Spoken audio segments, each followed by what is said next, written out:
Assalamualaikum warahmatullahi wabarakatuh.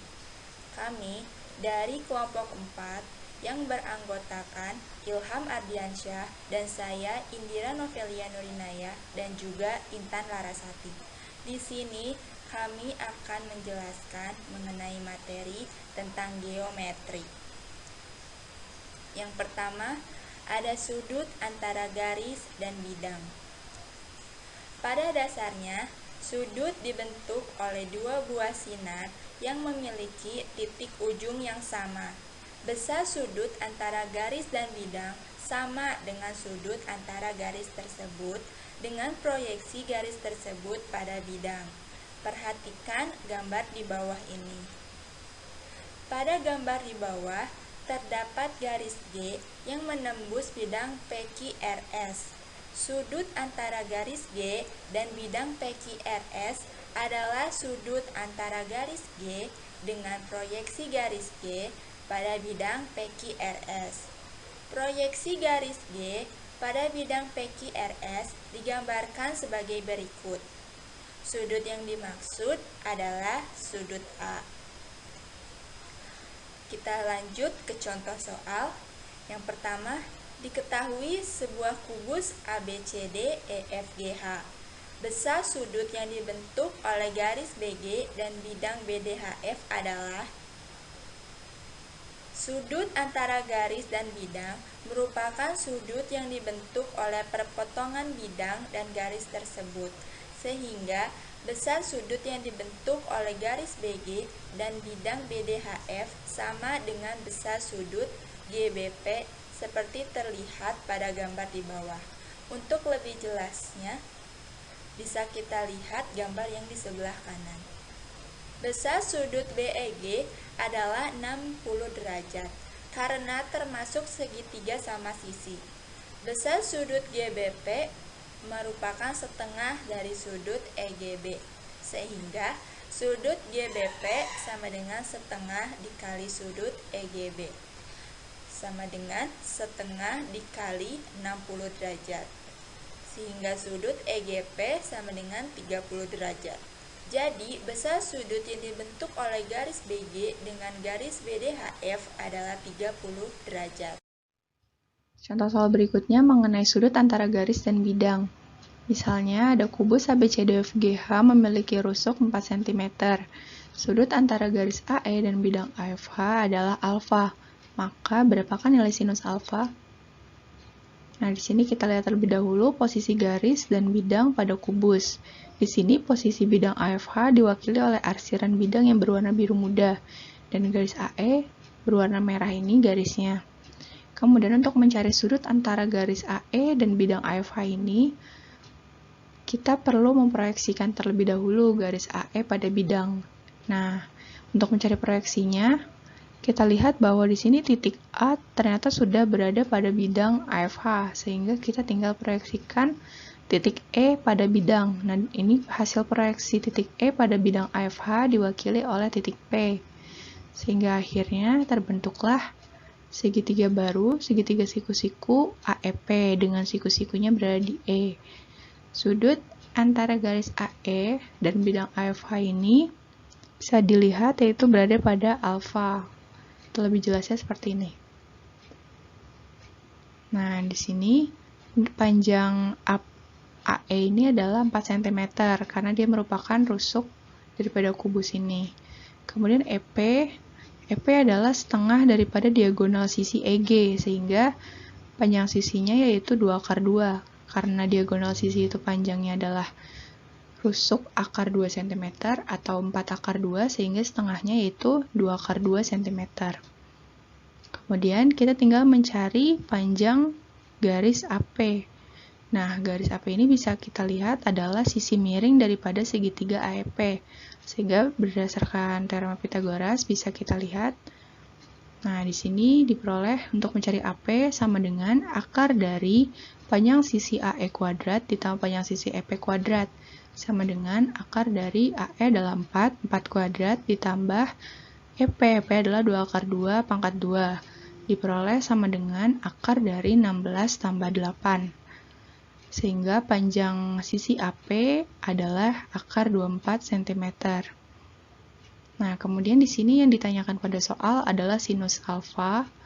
Untuk mencari sinus yaitu sisi depan per sisi miring. Karena kita sudah mengetahui keduanya, maka kita tinggal menghitung sinus alfa yaitu diwakili oleh sama dengan garis EP per garis AP. EP adalah 2 akar 2 per AP akar 24. Kemudian kita sederhanakan, dibagi akar 2 per akar 2 diperoleh 2 akar 12. 2 per akar 12 sama dengan 2 per akar 4 kali 3. Nah, akar 4 adalah 2, sama dengan 2 per 2 akar 3. Kemudian kita sederhanakan kembali, 2-nya bisa kita bagi menjadi 2 per 2, diperoleh hasilnya sinus alfa adalah 1 per 3 akar 3. Materi berikutnya yaitu sudut antara dua bidang. Sudut antara dua bidang. Sudut antara bidang V dan juga bidang W yang saling berpotongan seperti pada gambar di samping adalah sudut yang dibentuk oleh garis G yang terletak pada bidang V dan garis H pada bidang W. Masing-masing garis G dan H tegak lurus terhadap garis potong bidang V dan bidang W. Di sini bisa kita lihat pada gambar di samping, terdapat dua bidang yaitu bidang V dan W. Bidang V diarsir dengan warna merah dan bidang W diarsir dengan warna biru. Kedua bidang ini saling berpotongan. Kemudian, karena pada suatu bidang terdapat banyak garis, maka dari itu kita perlu suatu perwakilan garis. Nah, untuk mencari perwakilan garis ini, garis tersebut haruslah tegak lurus terhadap perpotongan kedua bidang. Dalam hal ini, untuk bidang V diwakili oleh garis G, dan pada bidang W diwakili oleh garis H. Nah, sudut antara kedua bidang ini, yaitu bidang W dan bidang V, adalah sudut yang dibentuk oleh garis G dan juga garis H, yaitu sudut alfa. Contoh soal yang pertama itu adalah diketahui kubus ABCD EFGH dengan panjang rusuk 12 cm, maka hitunglah A. Besar sudut antara bidang ADHE dan bidang ABCD. B. Hitunglah nilai tangen sudut antara bidang ABCD dan bidang DBG. Kita akan menjawab yang A terlebih dahulu. Cara menentukan sudut antara bidang ADHE dan bidang ABCD. Pertama, kita tentukan garis potong antara bidang ADHE dan bidang ABCD, yaitu AD. Langkah yang kedua, ambil satu titik pada AD, misalkan titik A. Yang ketiga, buatlah garis pada bidang ADHE melalui titik A dan tegak lurus AD, misalnya AE. Yang keempat, buat garis pada bidang ABCD melalui titik A dan tegak lurus AD, misalnya AB. Yang kelima, sudut antara bidang ADHE dan ABCD adalah sudut yang dibentuk oleh garis AE dan AB. Karena AE tegak lurus dengan AB, maka besar sudutnya memiliki alfa sama dengan 90 derajat. Yang B, kita akan menentukan bagaimana sih cara menentukan sudut antara bidang ABCD dan bidang DBG. Di sini kita ketahui bahwa bidang ABCD akan membentuk bidang persegi dan bidang DBG akan membentuk bidang segitiga. Cara yang pertama, kita tentukan garis potong antara ABCD dan bidang DBG, yaitu DB. Yang kedua, ambil satu titik pada DB, misalkan titik T. titik tengah garis DB.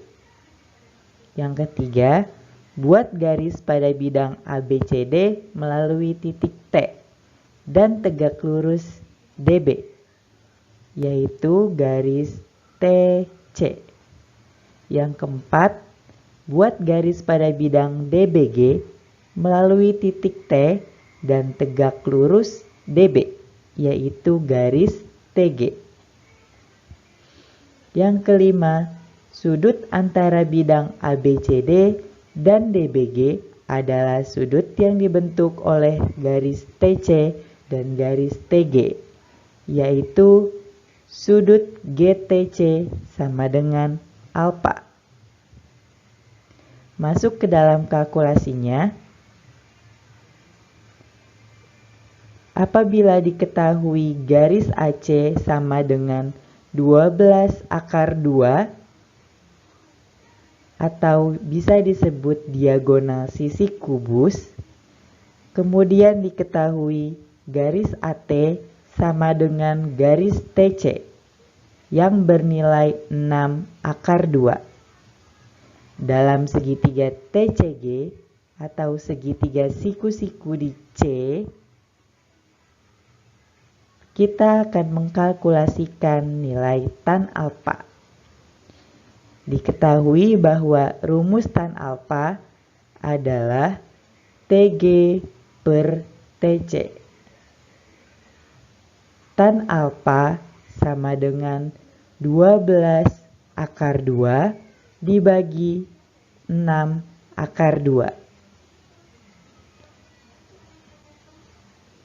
Kemudian masing-masing kita kalikan dengan akar 2 dibagi akar 2. Maka nilai tan alfa akan sama dengan akar 2.